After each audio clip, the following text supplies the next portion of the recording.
ये विम्सिकल होते हैं जो इमोशनल होकर इंस्टेंट ये देना। किसी भी नेता को इतना इमोशनल भी नहीं होना चाहिए कि सारी चीज़ों को ध्यान में रखें। मैं इसीलिए बताया आपको 1990 में जब कोई भी यात्रा रुकी नहीं, तो आज क्यों रोकें, क्यों रोकना चाहिए?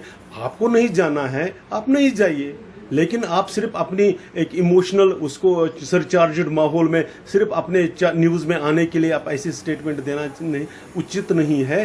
जिनका मन करता है उनको जाना चाहिए, नहीं करता है नहीं जाना चाहिए। अभी भी वहाँ पे पीएम पैकेज के तहत जो एम्प्लॉइज है वो प्रोटेस्ट पे, धरना पे, तो क्या कहना चाहेंगे कि हम देखिए, हम पीएम पैकेज के जो प्रोटेस्टर्स हैं हर कैंप में, ट्रांजिट कैंप में हम जाकर उनसे मिल आए हैं। हम उनके हर कंसर्न को बिल्कुल जायज़ मानते हैं। हमारा सिर्फ एक फैसिलिटेशन का रोल था। हमने सरकार और उनके बीच में बातचीत कराने को प्रोत्साहित किया, जितना हमसे बन पाया उसको फैसिलिटेट किया।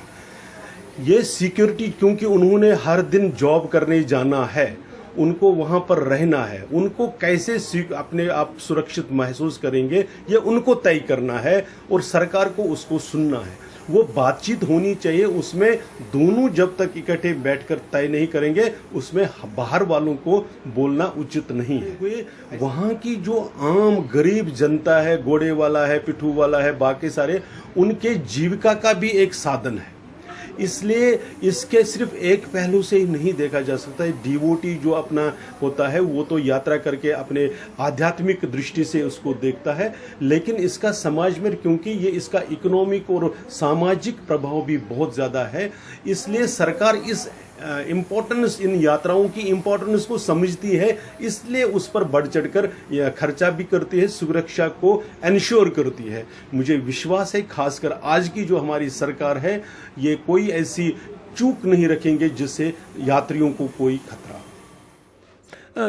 इस बार जो ये कई संगठनों ने फैसला लिया है कि यात्रा रद्द होनी चाहिए, यात्रा के लिए नहीं जाना चाहिए, उसका सबसे बड़ा कारण है कि जो कश्मीर में ये जो सॉफ्ट टारगेट्स की किलिंग हो रही है, पर्टिकुलरली कश्मीरी पंडित समुदाय के जो वहाँ पर पीएम पैकेज के मुलाजिम हैं उनकी, और उसके साथ में बाकी हिंदू जो वहाँ पर रहते हैं, माइनॉरिटीज़ के लोग हैं, उनकी जो हत्याएं हो रही हैं, उनके विरोध में ये एक प्रकार से मैं मानता हूँ कि ये शोक के कारण और उनके प्रति जो वहाँ पर सड़कों पर अभी प्रोटेस्ट कर रहे हैं, जो उनकी जान को खतरा है, उसके लिए संवेदना प्रकट करने के लिए हम ऐसा कर रहे हैं।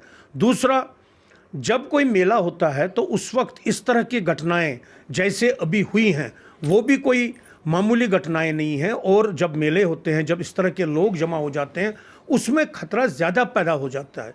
किसी भी तरह की आतंक की घटना को अंजाम देने के लिए ऐसे मौके जो हैं उनकी हमेशा आतंकवादियों को तलाश रहती है। इसीलिए ये बात संवेदना प्रकट करने के लिए कश्मीरी पंडित समुदाय में बहुत चल रही है।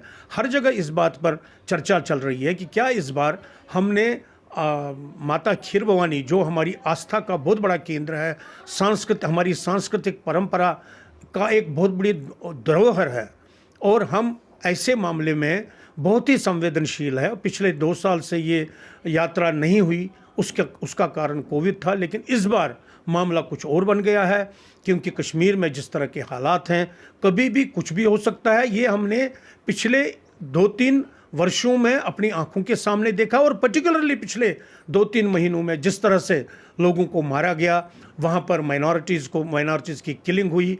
मेरा ये मानना है कि ये बात सही है, और हमारी संवेदनाएं कंप्लीटली इस निर्णय के साथ हैं कि हाँ, इस बार ये जो यात्रा है उसको स्थगित रखना चाहिए, और ये समय नहीं है कि हम कश्मीर में खीर भवानी मेले में जा कर के इस तरह से कोई बहुत बड़ा आयोजन करें।